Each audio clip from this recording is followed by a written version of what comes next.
જય શ્રી કૃષ્ણ. રાધે રાધે. પ્રભુ નંદકુમાર ઉમેશ સ્વામીની વૃષભાનુજા કૃતાર્થમ કૃતાર્થમ ન સંશય. શ્રી વલ્લભના સર્વે લાડીલા વૈષ્ણવને મારા જય શ્રી કૃષ્ણ. શ્રી કૃષ્ણાય નમઃ. શ્રી ગોપીચંદ વલ્લભાય નમઃ. શ્રીમદ આચાર્ય ચરણ કમલિભ્યો નમઃ. શ્રી શ્યામ સુંદરીમને મહારાણીકો નમઃ. શ્રી સમસ્ત શ્રી વલ્લભ કુંડ નમઃ. શ્રી પ્રબોધ બાવા ગુરુવે નમઃ. 84 બેઠકમાં મારા દંડવત પ્રણામ. હવે વાલા વૈષ્ણવ, આજે આપણે શ્રી મહાપ્રભુજીની 84 બેઠક છે, એમાંથી ચોથી બેઠક છે સતોહા, જે મથુરામાં આવેલી છે. તે વિશે આપણે પુષ્ટિ પ્રસંગ કરીએ. બોલો શ્રી મહાપ્રભુજી કી જય હો. શ્રી મહાપ્રભુજીના ચોથા બેઠકજી સતોહા. શ્રી મહાપ્રભુજીની ચોથી બેઠકજી વ્રજમંડળના સતોહા એટલે કે મથુરા પાસેના સતોહા ગામમાં શાંતનુ કુંડ પર બિરાજમાન છે. આ બેઠકજીનો ઇતિહાસ અદ્ભુત છે વાલા વૈષ્ણવો. ચમત્કાર અને પિતૃતર્પણના મહિમા સાથે જોડાયેલી છે. એટલે આ બેઠક, ચોથી બેઠકજીનું ખૂબ જ મહત્ત્વ છે. આ કુંડનું નામ મહાભારત કાળમાં હસ્તિનાપુરના રાજા શાંતનુ એટલે ભીષ્મ પિતામહના નામ પરથી પડ્યું છે. રાજા શાંતનુએ સંતાન પ્રાપ્તિ માટે અને પિતૃઓના ઉદ્ધાર માટે આ સ્થાન પર કઠોર તપસ્યા કરી હતી. અને આ સ્થાન સતોહા એટલે કે સત્યનો હોમ અથવા તો સત્વગુણનું સ્થાન માનવામાં આવે છે, એટલે સતોહા કહેવાય છે. હવે આ ગામનું નામ સતોહા પડવા પાછળનો ભાવ પણ એ છે કે અહીં સત્વગુણનો વાસ છે. શ્રી મહાપ્રભુજીએ અહીં બિરાજીને શિષ્યોને સમજાવ્યું હતું કે ભક્તિ માટે મનનું શાંત અને સત્વગુણી હોવું જરૂરી છે. હવે આ ભૂમિ પર પગ મૂકતા જ મનમાં ચાલતા વિચારો શાંત થઈ જાય છે. તેથી તેને શાંતિનું એટલે શાંતિ આપનારું સ્થાન પણ કહેવામાં આવે છે. જો વાલા વૈષ્ણવ, આજે આપણે જ્યારે વ્રતની પરિક્રમા કરીએ તો દર્શન બેઠકજીમાં દંડવત કરવા જઈએ તો આ સ્થળ પર આવી ત્યારે મન એકદમ શાંત થઈ જાય છે. વિચાર આવતા નથી, કારણ કે આ ભૂમિનો પ્રતાપ છે. અને તે શાંતનુ રાજાએ ખૂબ જ અહીંયા તપસ્યા કરેલી હતી અને મહાપ્રભુજીના બેઠકજી પણ છે. એટલે બધાના પ્રતાપના હિસાબે આ બેઠકજીનું મહત્ત્વ ખૂબ જ છે અને આપણું મન પણ ખૂબ જ શાંત બની જાય છે. એટલે આ બેઠકજીનું અનન્ય મહત્ત્વ છે. હવે એક પૌરાણિક માન્યતા મુજબ જ્યારે મહાપ્રભુજી કથા કરી રહ્યા હતા ત્યારે રાજા શાંતનુએ દિવ્ય દેહ ધારણ કરીને પ્રગટ થઈ અને શ્રી મહાપ્રભુજીની સ્તુતિ કરી હતી. જો એવું પણ કહેવામાં આવે છે. અને રાજાએ શ્રી વલ્લભ પ્રભુને પૂછ્યું કે પ્રભુ, મેં વર્ષો સુધી અહીંયા તપ કર્યું, પણ જે શાંતિ આજે તમારી ભાગવત કથામાં સાંભળી મળી છે તેવી ક્યારેય મળી નથી. જો શ્રી વાલા વૈષ્ણવો, શાંતનુ રાજ્ય હજારો વર્ષ તપ કર્યો ત્યારે તેને એટલી શાંતિ ન મળી જેટલી મહાપ્રભુજીની ભાગવત કથા સાંભળીને થઈ હતી. અને જેને તે પ્રશ્ન કરે છે કે મેં આટલું તપ કર્યું, અહીંયા ભૂમિમાં શાંતિ ન મળી, તમારી કથા સાંભળવાથી જેટલી શાંતિ મને મળી છે એટલી બીજે ક્યાંય નથી.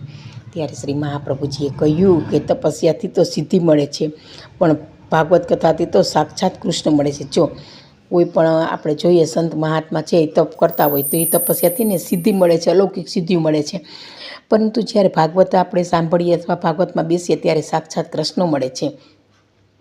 આ પ્રસંગને કારણે આ બેઠકજીના પિતૃતર્પણ માટે વ્રજનું સૌથી ઉત્તમ સ્થાન માનવામાં આવે છે. પિતૃતર્પણમાં આપણે જેમ ગંગાજીમાં બધા કરે છે, તેમાં આપણા વૈષ્ણવ માટે આ સતોહાની બેઠકજી પાસે જે કુંડ છે તેમાં આપણે પિતૃતર્પણ કરીએ છીએ. વાલા વૈષ્ણવ, ઘણા સ્થાનિક લોકો અને વૈષ્ણવનો અનુભવ છે કે આ કુંડની રજ એટલે માટીને માથે ચડાવવાથી માનસિક રોગોમાં પણ શાંતિ મળે છે. જો કારણ કે આ ભૂમિનો શાંત કુંડ હોવાથી એટલો પ્રતાપ છે કે તે પાણીમાંથી આપણે માટી લઈને મસ્તક પર રાખીએ તો મગજનો ઘણાને દુખાવો હોય છે, માનસિક રોગ, તો એમાં પણ શાંતિ મળે છે. શ્રી મહાપ્રભુજી આ ભૂમિને પોતાની હાજરીમાં જ એટલી ચૈતન્યવંતી બનાવી દીધી છે ને કે વાલા વૈષ્ણવ, આજે પણ આ દિવ્યતાનો ત્યાં અનુભવ થાય છે ને આપણે શાંત રહીએ છીએ.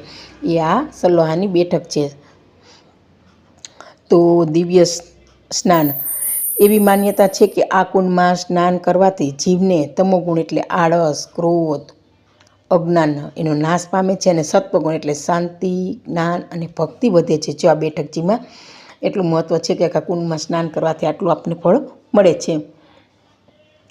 મહાપ્રભુજીએ અહીં જીવની શાંતિ મળે એ માટે જો એ પ્રયત્ન કર્યો હતો. એટલે મતલબ કે મહાપ્રભુજીની બેઠકજીમાં અહીંયા શાંતિ મળે છે.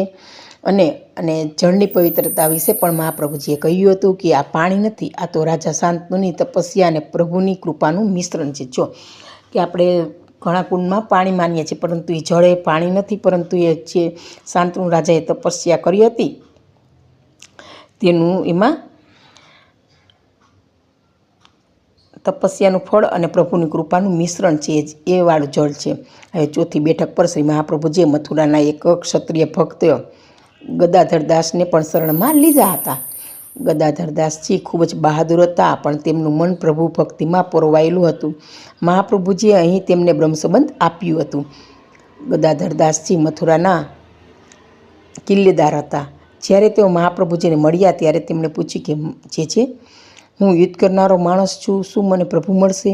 ત્યારે શ્રી વલ્લભ પ્રભુએ હસતા હસતા કહ્યું કે યુદ્ધ બહાર કરવાનું છોડીને અંદરના વિકારો સામે કરો છો. આપણામાં કામ, ક્રોધ, લોભ, મોહ, ગુસ્સો બધા છે, એ વિકારોને દૂર કરવાનું કરો તો પ્રભુ તમારા જ છે. આ ચોથી બેઠક ગદાધરદાસ જેવા સુરવીરને ભક્ત બનાવનારી ભૂમિ છે. જો વાલા વૈષ્ણવ ગમે એવા ક્રોધી હોય છતાં પણ આ બેઠકનું આપણે દંડવત કરવાથી આપને સાચી શાંતિ મળે છે. ચોથી બેઠક એ શાંતિ અને મુક્તિનું પણ ધામ છે. જે જીવ સંસારના તાપથી કંટાળ્યો હોય અને શાંતિનું કુંડની આ બેઠકજી પર સ્નાન કરે છે અને બેઠકજીમાં દંડવત કરે છે તો તેને પરમ શાંતિનો પણ અનુભવ થાય છે અને વિશ્રામ પણ માણે છે. બોલો જય શ્રી કૃષ્ણ, રાધે રાધે, શ્રી મહાપ્રભુજી કી જય. તો વાલા વૈષ્ણવ, આ ચોથી બેઠકજી સતોહાનું મારો પુષ્ટિ પ્રસંગ પૂરો થાય છે. આ પ્રસંગ કહેવામાં ભૂલ રહી ગઈ તો પુષ્ટિ રશ્મિદાસને ક્ષમા કરશો. આજનો વિડીયો શ્રી મહાપ્રભુજીના ચરણોમાં અર્પણ કરું છું. સર્વે વાલા વૈષ્ણવને મારા જય શ્રી કૃષ્ણ, જય શ્રી કૃષ્ણ.